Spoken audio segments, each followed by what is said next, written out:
Hello. Tarun Kumar గారా? అవును madam, చెప్పండి. సార్, నేను ఐబిఎస్ బ్యాంక్ నుంచి మాట్లాడుతున్నాను సార్. మా దగ్గర ఒక మంచి స్కీమ్ ఉంది. మీరు ఒక 5 మినిట్స్ నాకు టైం ఇస్తే మా స్కీమ్ గురించి మీకు చెప్తాను. మేడం మంచి స్కీమ్ అంటున్నారు కాబట్టి, ఇలాంటి స్కీమ్ అంటే మా ఫ్రెండ్కి చాలా ఇష్టం అండి. వాడి నెంబర్ చెప్తాను, వాడిని కూడా కాన్ఫిడెన్స్లో తీసుకొని మా ఇద్దరికి కలిపి చెప్పండి. అలాగే సార్, నెంబర్ చెప్పండి. 9866.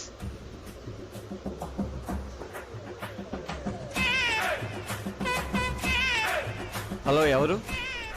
సార్, నేను బ్యాంక్ నుంచి మాట్లాడుతున్నాను సార్. మీ ఫ్రెండ్ తరుణ్ గారు కూడా లైన్లో ఉన్నారు. మీరు ఒక్క నిమిషం ఆగండి సార్, నేను కాన్ఫరెన్స్ తీసుకుంటాను. సరే. హలో. అరే మాయా, నేను రా తరుణ్ని. మాయా, చెప్పు. సార్, మా దగ్గర మంచి స్కీమ్ ఉంది సార్. మేడం మీరు ఒకసారి ఆగండి. ఒరే మాయా, నా బండి ఇక్కడ ఆగిపోయిందిరా. నీకు ఫోన్ చేద్దామంటే నా ఫోన్లో బ్యాలెన్స్ కూడా లేదురా. వచ్చి తీసుకెళ్ళరా. ఎక్కడ